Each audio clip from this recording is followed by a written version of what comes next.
All right, welcome back. Start Wholesaling Houses Now series. We are on step 7, overcoming objections. Guys, if you've been liking this series, please drop me a like. It means a lot to me. And let's get right into it, okay? So the last one we talked about cold calling part 2, actually how to start cold calling, like what I want you to do there.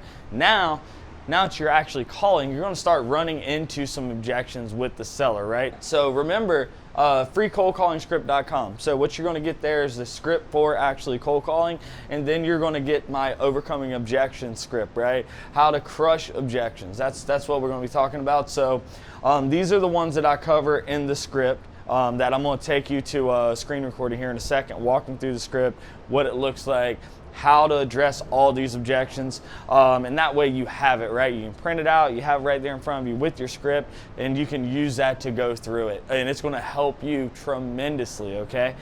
So here's the most common objections that, you know, I've been doing this 10 years now, wholesaling houses, real estate investing, and we've done a ton of freaking deals, all right? We've talked to a ton of sellers. I personally have went to so many appointments and spoke to so many sellers. So over that time, these 6 right here are some of the most common ones that you're gonna see, all right? You're gonna see a lot of these over and over and over again. If you're being consistent, you're making a lot of calls, you're talking to a lot of sellers, you will see these objections. And what are they? I need to think it over, okay? So especially when you're trying to lock it up over the phone, and it's going to be up to you, by the way, whether you want to do this virtually or locally, okay? So there's a little slightly different process for how to lock up the deal, depending on which way you go, right? If they're local, ideally you actually go to an appointment, but you know, we're right in the middle of this whole coronavirus thing, so we're probably going to lean more towards like the virtual side, even if you are local right now, but I will in later steps show you what that looks like either way. Okay, so your offer is too low. All right, do you think you're ever going to hear that? But you guys, all of these, I'm going to show you how to easily address these and overcome them, okay? I need to find somewhere to live. You're going to see this one a lot as well. And a lot of the times that one's a BS one, honestly, and I'll discuss that when we do the screen recording, and I'll show you that in a second. I want to discuss with an attorney. Actually an easy one to overcome. It's very intimidating for someone that's newer, and a lot of you that are watching this series, I'm sure when they start saying, hey, I want to discuss it with an attorney, it'll freak you out. Don't freak out, all right? It is actually not that big of a deal. I will show you how to handle it, how to address it, and 9 times out of 10, they will actually retract wanting to do that when I show you how to overcome it, so you don't want to miss that one. I have other investors, all right, that are interested or coming to look at it and make me an offer, whatever. So I'm going to show you how to address that. You'll probably get that one, honestly. This one, and you know, the offer's too low and think it over, those are probably the top 3 that you're going to get all the time, all right? You will hear those time and time again, so you will get in a good rhythm using the script on how to address it, how to overcome it, keep the deal moving forward, okay? Need to talk it over with family, husband, wife, etc. Okay, so this is also another easy one to overcome. I want to show you some really cool ninja sales tactics and strategies to overcome all these objections, how to address it, how to be confident, all right, when you're addressing it, and how ultimately you will be able to overcome it. So right now what we're going to do is we're going to go to my computer, and I'm going to show you, walk you through the script and just go over everything with you, just to give a good once over for you, and then that way at home you can print it out and you know, use it with your script. And guys, that is a dynamic duo that produces results. All right, so let's go check it out now. All right, so we are going to go over this script now. So here's some of the common objections that you're going to see, right? So we talked about it just a second ago on the whiteboard video. I have other investors coming to make an offer. You're going to hear this all the time. So I go through some points here that you can use, right? These aren't exactly what you're going to say or anything, right? These are the guidelines and the tonality that you're going to bring, right? So remember, you've built rapport, you've built credibility, you've been speaking with the seller, very confident and knowing that, hey, I'm the best option for you. So knowing you have that confidence, knowing that you are the best possible offer for them, right? And you are the best option, is why wouldn't you act slightly insulted when they're like, hey, I'm dealing with all these other investors. So what we like to do is this, right? We like to say, hey, Mr. Seller, we don't get into the bidding wars and stuff like that. A lot of these other investors out here, at the end of the day, they are trying to make these huge fees on one property. We work off of volume, so that allows us to ultimately pay more, right? Because we're working on a volume base. We're local, we're credible home buyers. We've been doing this for quite a long time. So when you do business with us, you can consider your problem solved and the deal is done, right? You can go to bed tonight. You don't have to worry about it. Everything is all good.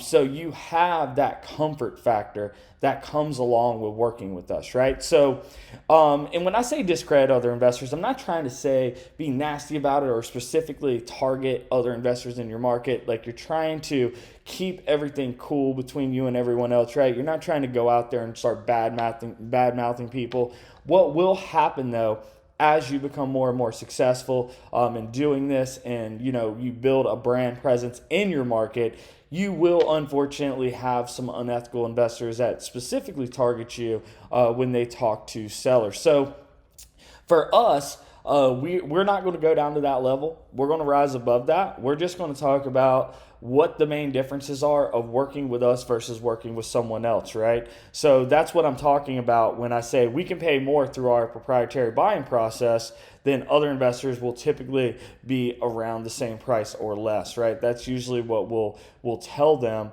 but we're always slightly higher, right? We're always typically the higher price, the most credible, the most reliable, and you can trust us more than you can trust everyone else. That's what we're trying to get across to the seller, right? And a lot of you don't have the social proof yet and everything else. Most of this will be displayed through confidence, right? You being an authority in the business, in the marketplace. Hey, when you work with us, you don't have to worry about anything. We have you. We make the experience amazing for you. Our focus is on seller experience, making everything all convenient for you. Okay? So, with that being said, you have a willing and able buyer in front of you. We can make a deal now and remove any of the stress associated with selling, along with dealing with, multiple other investors and all that other stuff. Mr. Seller, you do not want to be the person that, let me just, project this out there for you, just so you understand. You don't want to be that person that, I understand your situation, what's going on. I'm here to solve that problem, to help you to, buy this house as a byproduct of that. At the end of the day, you don't want to be that person that whenever it's a day or two before closing, you get that phone call that's like, oh, hey, Mr. Seller, this is so-and-so investor, and, unfortunately, after we did our walkthrough and everything else, we either can't buy the property, okay, or they try to come back and slash the price dramatically right there before closing. And I'm not... So what I want you to understand is this. I'm not saying that there won't be times that you might have to, especially starting out, go back and renegotiate the price, but you certainly don't want to wait until a day or two before closing. That hurts you tremendously, especially starting out. So that's why we put those inspection periods in the contracts. That way you can put in there as long of an inspection period as you want, that you feel comfortable with. Just don't make it all the way to closing. I see people do that. Do not do that, because that is going to piss people off if you literally bait and switch them at the last minute. So be, cognizant of that, guys. Be smart. Be a servant out there really trying to help people. So let's move on to the next one. I need to talk it over with my wife, my family member, etc. So you can appreciate that, right? Just like if it was you, right? You would probably want to do the same thing. So always what you're trying to do at that point is, hey, are they available right now? Or maybe his wife or her husband is on their way home right now. Whatever it is, can you set up a time to either can you get them on the phone right this second, okay? Or can you set up a time as soon as they're available to all get on the phone and discuss this? Or if you're doing this locally, you can go do this ideally in person. Okay, so what's going to happen is the person that you're dealing with, whether it's the husband, wife, whatever, will never relay the information over to that other person the way that you have. They are not there selling anything. Now, I'm just making that assumption based on years and years of experience in you where you are right now starting out. Now, over time, when you become really, really good at this, okay, when you become really good at building rapport, building that credibility, that trust, where the seller is like, man, this person is the person that I want to do business with. I like this person a lot. Guess what? You can actually get them going to their significant other and hard selling that person on you and doing business with you. That does happen to us all the time.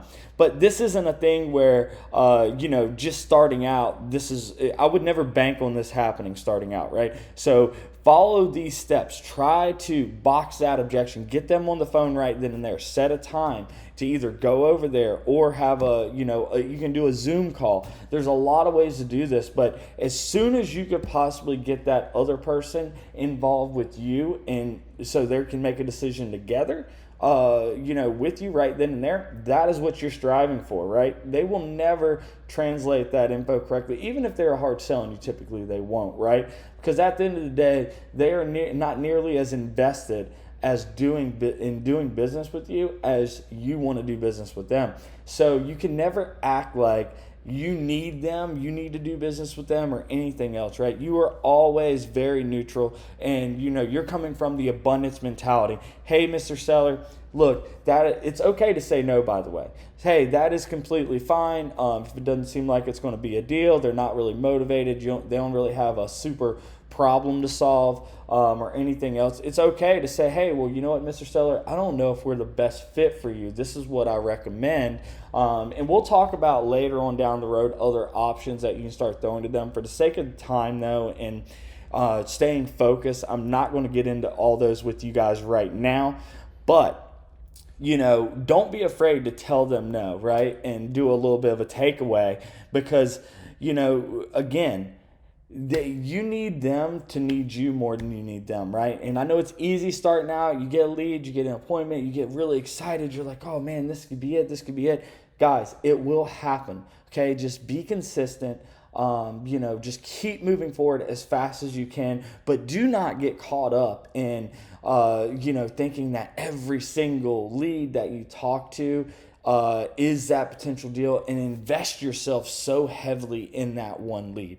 Okay, I just want to be clear on that because then whenever that lead doesn't pan out, then you can start, doubt can start sinking in, frustration. It can just start killing your momentum and, the vibe and your tenacity moving forward. So you got to stay centered in knowing that, hey, I'm out here to help a certain amount of people. I'm not going to be the best option for everyone, and that is okay. All right, that is totally okay, guys. You're not going to be the best option for everyone, and only 5 to 10% of the entire population that sells their home in the U.S. will probably sell their house this way. Now, that's a lot of people, okay? So don't for 1 second, get caught up in that being a small number. That is a ton of people. There is tons of cash sales happening in all the cities across the country, so don't get caught up in that. So this one is a very easy one actually to overcome and can be a very intimidating one, all right, when you're starting out because an attorney gets involved, okay? So what we like to do is this. One thing that's a key in this is you never, ever, ever act like this is an issue, okay? Because it's not an issue and it's actually an easy objection to overcome. So you need to be 100% okay with that, because if you are not and you start acting like, I don't know if that's best to do that, or you say anything that's negative about them wanting to do that, immediately their full skepticism and everything is coming back from where you were at the very beginning of this interaction with that lead, okay? So that will ruin that rapport. You cannot make them think that, you know, you have any kind of issue with them speaking to an attorney and you are trying to do anything illegal or pull one over on them, because that's what they're automatically going to think, right? I'm just letting you know that right now. So we always like to point out that the contract is a little unconventional because it's like 2 pages, right? It's not the 11-page realtor contract, and that's okay because, again, like I point out here for you, it's focused around convenience and ease for you. We don't need all that fluff in that contract. A lot of that is for if you're getting financing, you know, you're doing all these crazy inspections and you're getting surveys and, you know, all this stuff that doesn't really relate to, hey, me and you, a cash transaction, this is super easy. We don't need all that, right? So that's why the contract is only 2 pages. Would you want to sit here and have to read through, you know, an 11-page contract? Probably not, okay? So anyway, then this is the key. We let them know that, yes, we do pay closing costs. We pay normal closing costs, and that is not considered normal or necessary to close the transaction. It is not necessary for you to get an attorney to review everything and all that other stuff. If you want to do that, Mr. Seller, I am 100% okay with it, and I encourage you to do it. But I just want you to understand that that is not normal closing costs, so we do not cover your attorney fees, okay? So you would need to pay for that. And then if they still have an issue and they're like, hey, you know what, that's fine, we want to do that, we'll pay for the attorney, everything else, then you can put a clause in the agreement that's like, okay, so look, just so we can lock this deal in, we can start moving forward, because everything else seems good. You just want to have your attorney review it. All right, so let's just go ahead and put a clause in there that it's subject to the attorney's approval. And if there's any issues, that either we'll revise them, okay, or we'll null this agreement and void it. Okay, so that way you're bringing a comfort level, but still prompting them to get the contract signed, executed, and get the deal moving forward.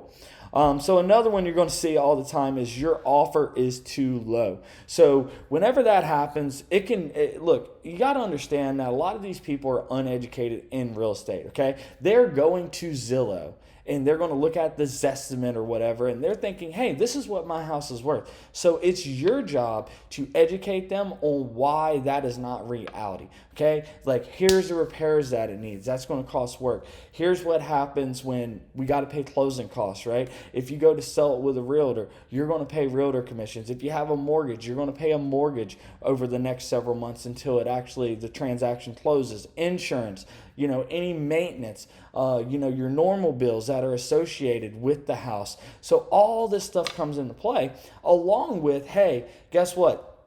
If the property needs, you know, work, right? This is an ideal type wholesale property. Let's just say that. Guess what happens? If you list this on the MLS, now you're probably going to get right around the same price because you're going to sell to an investor, typically for cash or hard money, right?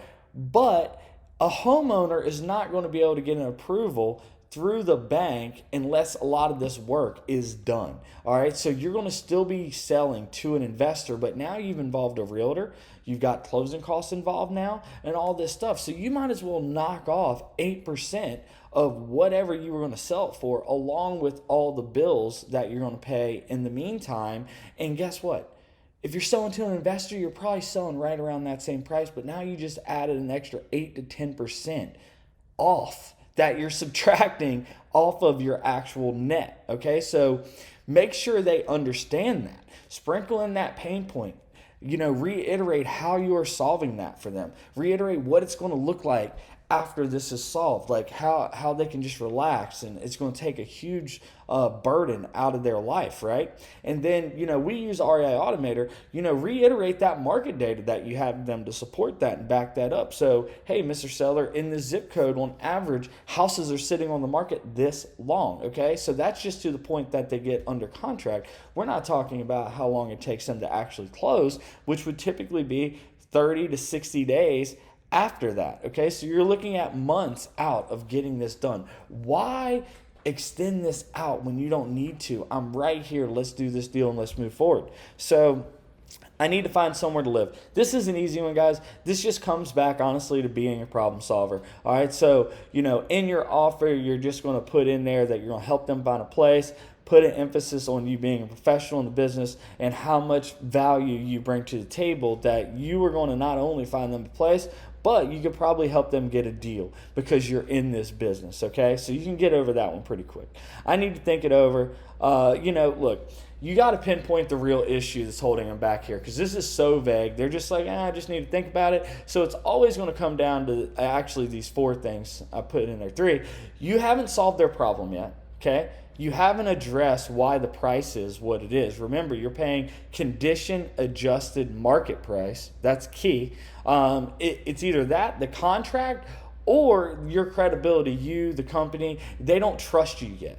Okay, so you got to figure out which one of those things is and address it that way. This is the classic example why it's so important to build rapport. Find the real motivator. Find the real problem. What's going on so you can solve it. All right, find out what that issue is and overcome just that issue. There's no sense in getting into all those things and exploring it that way when maybe it's only one thing that they have an issue with. So don't feel bad to directly come out and ask them, hey, just so I understand, I want to make sure you have a full understanding of everything that's going on. I want to know what's holding you back. So is it the price? Is it the contract? Is it me? Is it, I hadn't really solved the issue that you wanted me to solve? What is it? So you can then reel back, build that trust and credibility back up by really digging deeper and solve that issue or help them overcome whatever that is, right?